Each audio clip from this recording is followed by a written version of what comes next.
Para o nosso estudo desta manhã, eu convido a todos os irmãos que abram suas Bíblias no livro do Êxodo. Êxodo, segundo livro da Bíblia, Êxodo capítulo 3. Êxodo capítulo 3. Eu lerei do versículo 1 até o versículo 6 e depois o capítulo 4, do versículo 1 até o versículo de número 5. Êxodo capítulo 3, de 1 a 6 e capítulo 4, de 1 a 5. Leiamos. Apacentava Moisés o rebanho de Jetro, seu sogro, sacerdote de Midian, e levando o rebanho para o lado ocidental do deserto, chegou ao monte de Deus, a Horebe. Apareceu-lhe o anjo do Senhor numa chama de fogo no meio de uma sarça. Moisés olhou, e eis que a sarça ardia no fogo, e a sarça não se consumia. Então disse consigo mesmo: irei para lá e verei essa grande maravilha, porque a sarça não se queima.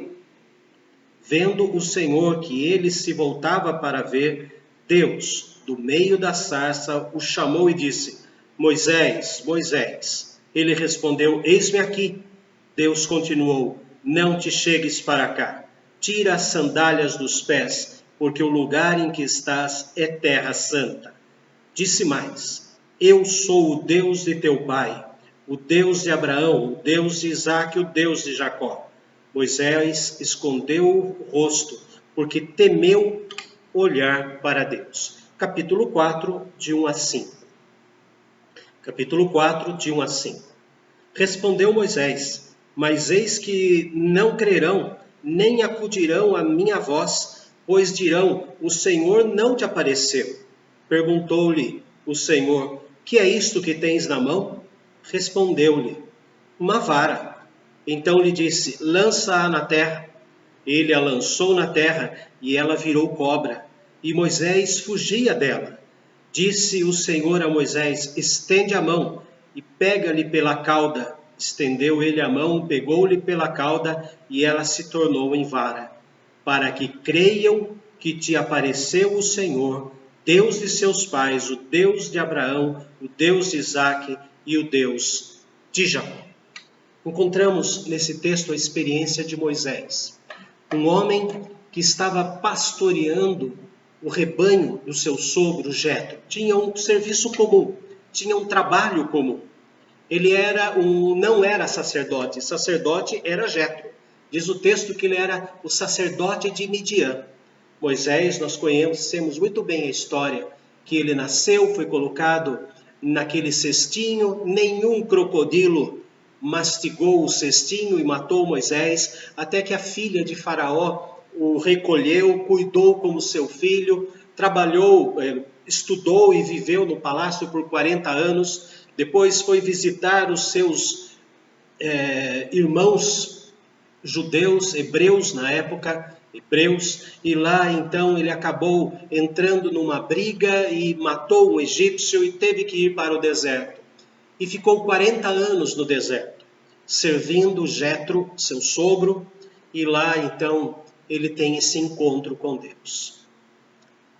Deus, quando teve o encontro com Moisés, perguntou o que ele tinha nas mãos. Que é isso que tens na mão?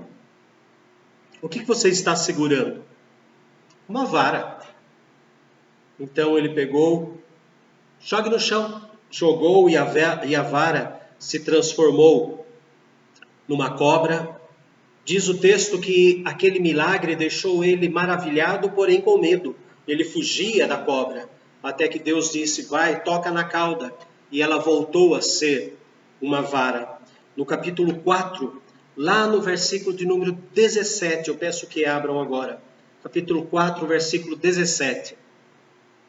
Quando depois que Deus mostrou o seu poder, depois que Deus mostrou o tamanho da sua graça e depois que Deus mostrou irredutível, dizendo: eu vou usar você. Eu sou pesado de língua. Ou seja, eu não sei falar corretamente, eu não sei dizer, eu sou um homem bruto ao falar. Depois que Deus disse: não, eu falarei com você, você falará com Arão, e Arão falará ao povo. Deus tirou todas as desculpas de Moisés. E lá no versículo 17 do capítulo 4, Deus ainda diz para Moisés o seguinte: toma, pois, esta vara na mão, com a qual hás de fazer os sinais. Hás de fazer os sinais. Demonstração da presença de Deus. Demonstração de que Deus está usando aquele objeto. Quando nós falamos de chamado para o ministério, logo imaginamos um jovem na igreja, ou então um pai de família já fazendo um trabalho e ele começa a sentir um incômodo no seu coração, desejando dedicar-se 24 horas por dia ao trabalho do Senhor, e chamamos de chamado ministerial. Ele foi chamado para ser pastor. Então ele é colocado numa reunião do conselho, passa pelo exame do conselho, passa por 3 anos vivendo junto com o pastor da igreja, conhecendo o dia a dia da vida ministerial. Depois de 3 anos ele vai para o presbitério o examina e libera para ir fazer o vestibular no seminário. Depois ele estuda lá seus 4, 5 anos de seminário, apresenta uma dissertação, apresenta um trabalho de tradução da Bíblia, passa pelo exame do presbitério novamente, então ele é licenciado por 1 ou no máximo 3 anos, 2 anos. E depois desse tempo é que ele é ordenado. 3 anos antes de ir para o seminário, mais os 4 anos de seminário, mais de 1 a 3 anos de licenciado. São 10 anos para formar um pastor da Igreja Presbiteriana do Brasil. Não é pego a laço, como em qualquer lugar por aí. São 10 anos tendo experiência. São 10 anos conhecendo o dia a dia, para então assumir o campo ministerial. Mas o texto não está falando disso. O texto não fala que Deus só chama pessoas para fazerem o serviço pastoral, no sentido de ter um nome, um prenome reverendo, ou então pastor fulano de tal. Ele está falando que o chamado também é para os leigos, ou seja, aqueles que não são preparados em seminário. O chamado é para todos nós. Todos nós fomos chamados para proclamar a verdade de Deus, para proclamar a bênção do arrependimento, da misericórdia, do perdão, a bênção da vida eterna. Ele não só separou algumas pessoas, mas todas as pessoas salvas precisam fazer isso.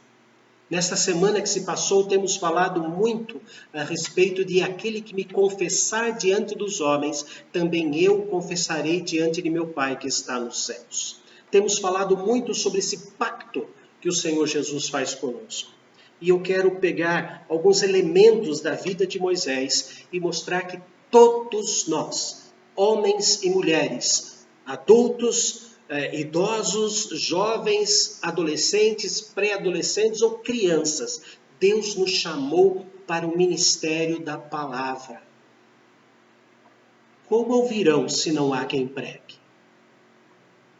Todos nós fomos chamados para proclamar com a boca a respeito da salvação. Com o coração se crê para a justiça e com a boca se confessa a respeito da salvação. A mensagem de hoje de manhã é: o que você tem na mão? Você trabalha com o quê? Com uma caneta? Você trabalha com um giz? Com um pincel para um quadro branco? Você trabalha digitando, você trabalha na cozinha, você trabalha limpando a rua, limpando casas. Qual é o seu trabalho? O que você tem na mão? Moisés tinha a habilidade de trabalhar com aquela vara, porque ele era um pastor de ovelhas. E nós sabemos muito bem que a vara servia tanto para guiar, como para proteger, como também para corrigir.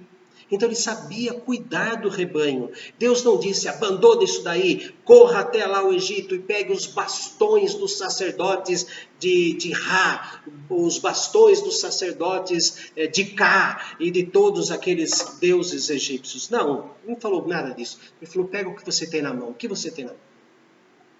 Eu tenho uma vara. Então use essa vara. Deus quer de nós o que está nas nossas mãos. É um computador? É uma máquina de costura? É um bordado? É um pincel? Tanto para quadros quanto para paredes? É uma enxada? É uma pá? O que nós temos nas mãos? Qual é o nosso trabalho? Onde Deus nos colocou para trabalhar? Ele quer o nosso instrumento de trabalho para ser instrumento de levar a graça e a misericórdia. Ele quer usar o que Ele nos deu como trabalho para levar misericórdia a todos os outros. Ele quer aquilo que está na nossa mão, não na mão do nosso próximo. É interessante como muitas pessoas chegam com ideias maravilhosas na igreja e falam assim, pastor, é preciso fazer isto, eu pensei que seria muito bom que fosse feito isso. Vai lá e faça.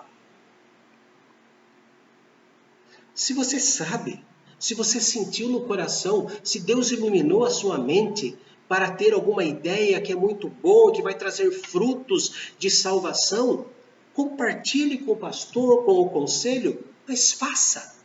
Deus não pediu para Moisés ir buscar a vara de Arão, mas usar o que ele tinha nas mãos. Deus não quer que eu use o que é instrumento do outro, mas Deus quer que eu use o que é instrumento meu para o meu trabalho. Deus não precisa de beleza, Ele precisa do que está nas tuas mãos. Deus não pede que você dê o que você quer, mas simplesmente o que está nas suas mãos. Deus não precisa de talento, Ele só quer o que está nas tuas mãos e vai te dar o talento. Deus não lhe pede para sair e receber algo, Ele quer o que já está nas tuas mãos. A vara de Arão era uma coisa muito simples, era do trabalho de pastor. Sem essa vara, Moisés seria um homem qualquer. A vara não fez Moisés único entre os pastores, ele era mais um entre os pastores daquele lugar. A vara na mão de Moisés era apenas uma vara, mas dada a Deus na mão de Moisés, ela seria usada para milagres, conforme vimos no capítulo 4, versículo 17. Toma, pois, esta vara na mão, com a qual hás de fazer os sinais.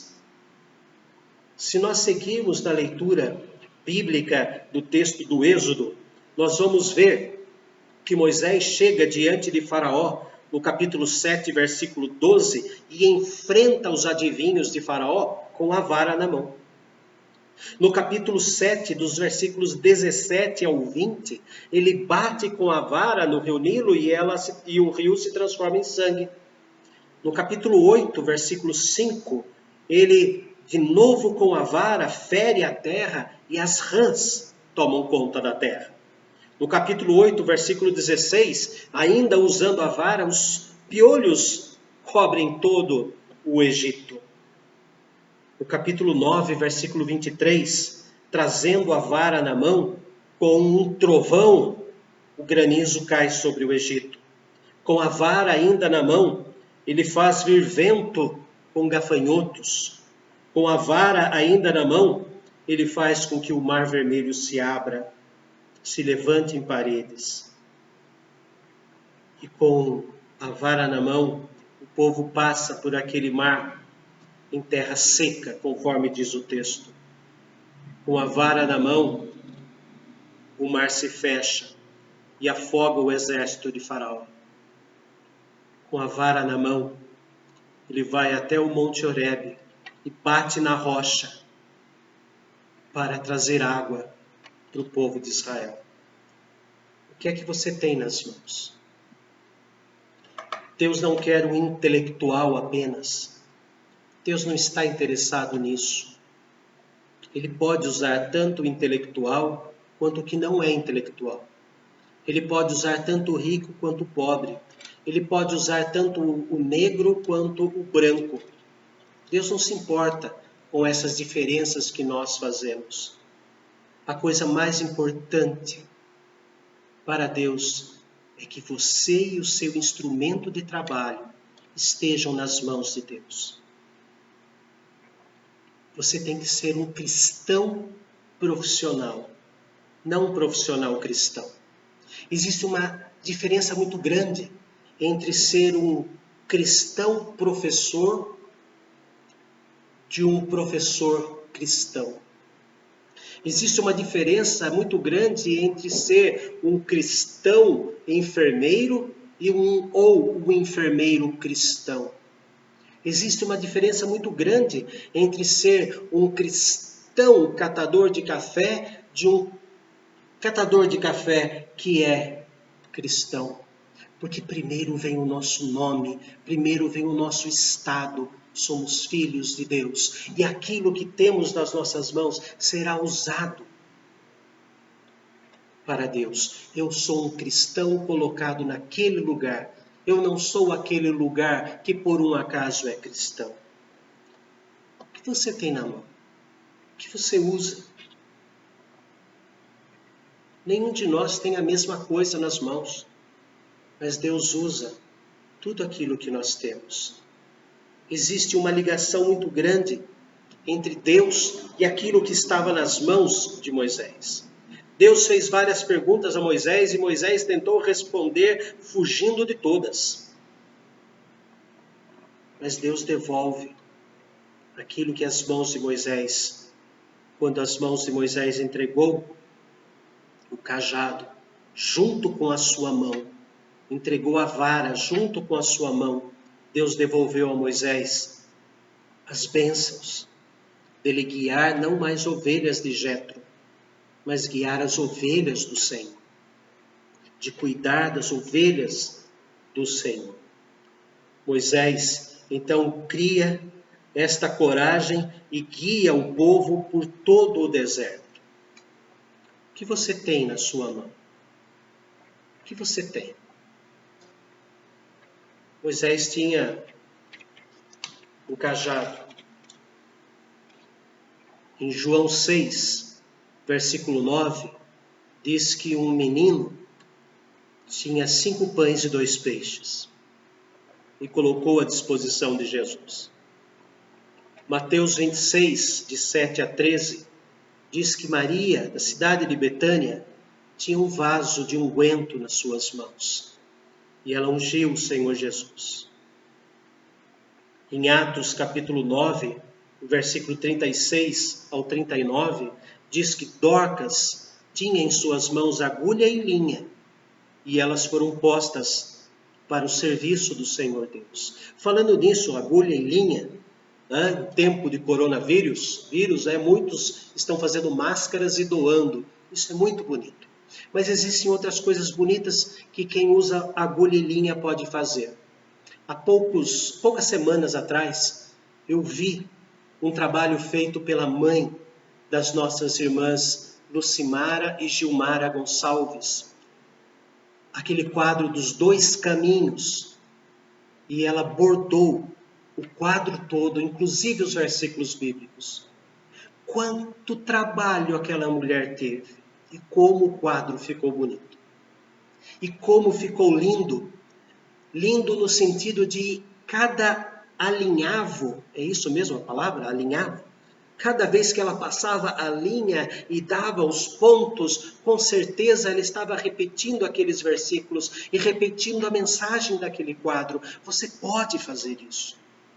Você pode bordar, você pode tricotar, você pode pintar, você pode limpar, você pode usar a vara das suas mãos para levar a mensagem do Senhor. Primeiro livro de Samuel, capítulo 17, versículo 40. O que Davi tinha nas mãos? Uma funda. Uma funda nas mãos, algumas pedras e um gigante. blasfemando contra o Deus de Israel. Em Juízes, capítulo 15, versículo 15, Sansão, o que ele tinha nas mãos? A mandíbula de um jumento, e na frente dele 1000 soldados. Em Juízes ainda, capítulo 7, quando Deus chama Gideão, o que Gideão tem nas mãos? Lâmpadas, jarros e trombetas. Em Juízes, capítulo 3, versículo 31, ele pergunta para Sangar, o que você tem nas mãos? Uma aguilhada de bois. Muito bem, foi lá e usou para a glória do Senhor. Em Marcos 12, 42 a 44, aquela mulher tinha 2 moedas nas mãos e ficou eternizada nas Escrituras. O que você tem nas suas mãos? O que você usa? O que você sabe fazer e que outro não sabe fazer? Com certeza muitos irmãos da nossa igreja têm mais qualidades do que o próprio pastor. Ou têm qualidades que o pastor não tem. O pastor não é um homem dotado por Deus com 100% dos dons e talentos. Não. Deus aprove a Deus colocar em cada um de nós talentos e dons, talentos naturais e dons espirituais para o uso, para o crescimento da igreja. O que você tem nas mãos? O que você pode usar? O que você pode fazer para mostrar para esta cidade em que vivemos que Deus salvou o seu coração, que Deus limpou os seus pecados? O que você pode usar para que outras pessoas entendam, vejam e queiram andar no caminho do Senhor? Isso se chama vocação. A bênção da vocação, a doutrina da vocação. Uma doutrina reformada, vinda lá do século XVI, quando João Calvino estabelece, buscando nas Escrituras, usando as Escrituras, estabelece que não existe profissão melhor do que a outra. Mas que todas as profissões que existem, quando usadas para a glória de Deus, elas são as melhores do mundo. Não existe uma profissão melhor do que a do outro. Humanamente falando, quem tem uma profissão melhor? Um médico de UTI ou o faxineiro do hospital? Quem é mais relevante nesse momento de coronavírus? Quem é mais relevante nesse momento de pandemia? Os dois são idênticos. E o médico jamais conseguirá que o tratamento dele seja eficaz se aquela pessoa é importante, que faz o serviço mais humilde, que é limpar o sangue que escorreu no chão, o vômito que escorreu no chão, que passa ali o pano, depois passa o detergente, depois passa o desinfetante, é tão importante quanto, se não mais, aquele que mantém a higiene para que o médico possa trabalhar. Mas diante dos nossos olhos humanos, nós vemos a cor do carro do médico. Não olhamos para o ônibus que o faxineiro usa. Mas diante da pandemia e diante dos olhos de Deus, o serviço mais simples que existe é totalmente importante. Totalmente importante. E merece as nossas orações, e precisa das nossas orações, assim como oramos pelo corpo clínico, temos que orar pelo corpo de limpeza dos hospitais, das clínicas, das ruas da nossa cidade. Já pensou se o lixeiro não passa? Já pensou se estes homens não tivessem coragem para pegar aquilo que para nós não presta? Pegar com as mãos e colocar num caminhão e tirar das ruas? As nossas casas seriam infestadas de ratos, de baratas e de outras coisas. Então Calvino diz que a vocação, ela é dada também por Deus. E como foi Deus que deu essa vocação, como foi Deus que deu esta habilidade especial para quem Ele quis. E isto é usado para a glória de Deus. E todos necessitam. E todos necessitam. E no corpo de Cristo, todos aqueles que no corpo de Cristo receberam de Deus talentos naturais quando nasceram e dons espirituais quando nasceram de novo, foram ressuscitados em Cristo Jesus, foram convertidos e tiveram um novo nascimento e ali Ele dá o dom espiritual. Todos estes são importantes porque formam o corpo de Cristo. Muitos irmãos trabalham para a igreja e ninguém vê. Mas graças a Deus que eles trabalham. Porque o dia que eles pararem de trabalhar, a igreja vai ver que eles fazem falta. Todos os trabalhos são dignos, são valorosos, são importantes. Então, todo e qualquer instrumento que cada um tenha na sua mão para o seu trabalho, quando colocado diante do trono do Senhor Deus, fará de você o melhor de todos. Moisés, o que você tem nas mãos? Eu tenho uma vara, use. Dorcas, o que você tem nas mãos? Linha e agulha, use. Jovem, o que você tem aí na sua bolsa? O que você traz na mão? 5 pães e 2 peixes. Viúva, o que você tem aí? Só 2 moedas. O que você tem? O que você sabe fazer? Deus, Ele usa esses bonecos de barro do ser humano para fazer a obra dele. E Pedro escreveu que os anjos anelam perscrutar o que significa evangelho. Perscrutar é cavocar até a origem e um pouco abaixo. Quem me ensinou isso foi o jardineiro, lá na igreja presbiteriana de Castro, quando ele, com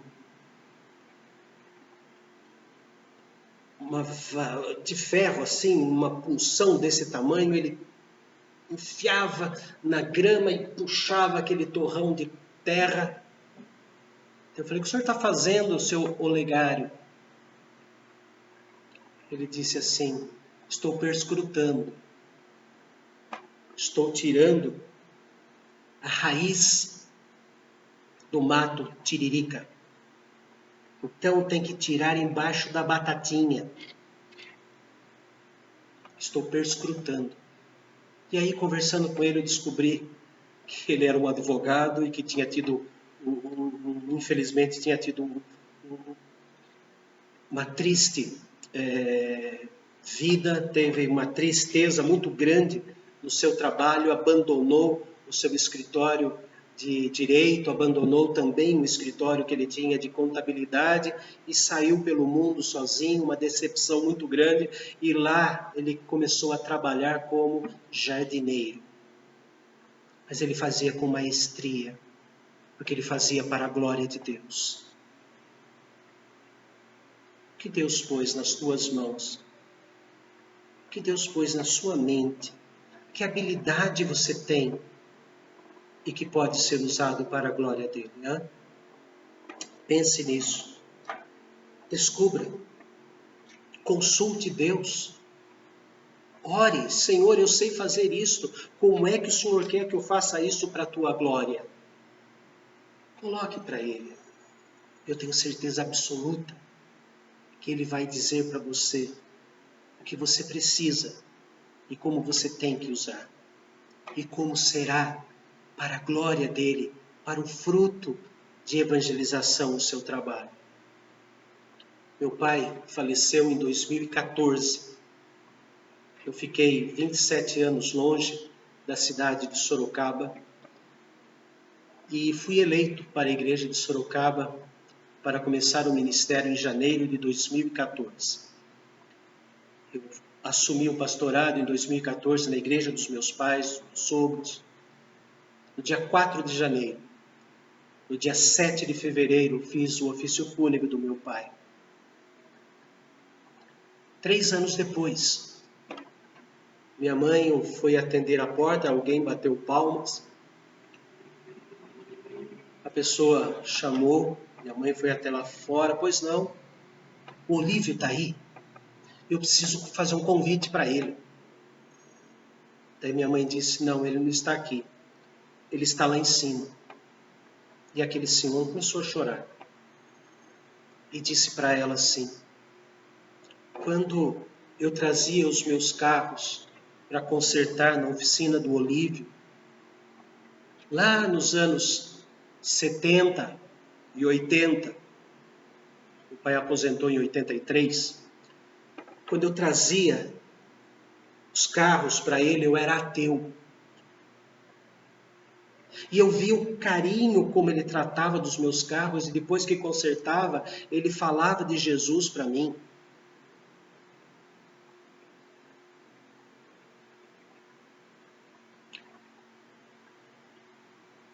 Eu vim convidar o Sr. Olívio para participar do culto do meu batismo. Irmãos, quem coloca para a glória de Deus o que tem nas mãos, muitas vezes verá o fruto do trabalho, outras vezes não verá o fruto do trabalho. Pelo menos nessa terra não verá.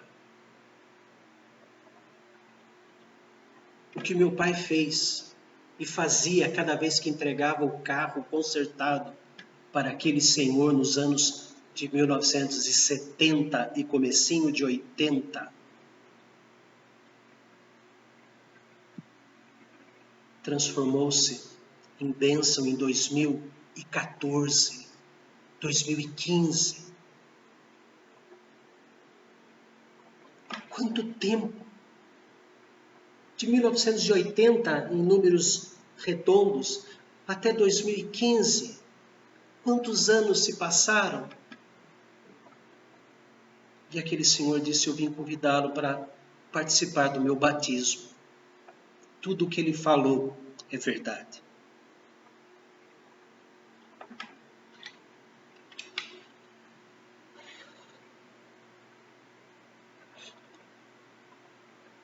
Vamos nós trabalhar, somos servos de Deus. Vamos nós trabalhar para Deus e colocar diante dele o que nós temos nas nossas mãos. Com muito fervor, com alegria, com disposição, façamos isso. Façamos para a glória de Deus o nosso trabalho diário. Vamos nós trabalhar, somos servos de Deus, e o Mestre seguir no caminho dos céus, com o seu bom conselho, o vigor renovar, diligentes, zelosos, fazendo o que ele ordenar, no labor, no trabalho, sem cessar, sem descanso, sem quarentena, a servir a Jesus com amor e fé e com oração, até que volte o bom Senhor. Não existe quarentena para aqueles que entregam a vara da sua mão nas mãos de Jesus. Hino 315, hino de número 315, nós louvaremos a Deus com este hino, para a glória dele, ao som do teclado. Mais um detalhe, deixa eu falar um pouquinho mais. Esse hino fala de trabalho, e quem escreveu o hino foi Fanny Jane Crosby. Fanny Jane Crosby nasceu em 1820, morreu em 1915, viveu 95 anos. Com 2 meses de idade, ela ficou cega, completamente cega. E durante o seu ministério, durante a sua vida, ela foi organista da sua igreja. Escreveu 8.000 poemas. Muitos deles receberam melodias belas e estão no nosso inário. Se ser deficiente visual no século XXI é difícil, imagine no século XIX. A maior parte da vida ela passou no século XIX. Então, uma cega, uma deficiente visual escreveu assim: vamos nós trabalhar e os famintos fartar, para a fonte os sedentos depressa levar. Ela cega ia levar para as fontes sedentas e depressa. Só na cruz do Senhor nossa glória será, pois Jesus, salvação, por seu sangue nos dá. Vamos nós trabalhar ajudados por Deus. Ela era cega, precisava de um braço para poder andar. Ajudados por Deus, que a coroa de glória nos dá lá nos céus. A mansão dos fiéis sempre eterna será, pois Jesus, salvação inefável, nos dará. E no 315, cantemos para a glória do nosso Senhor ao tocar do teclado.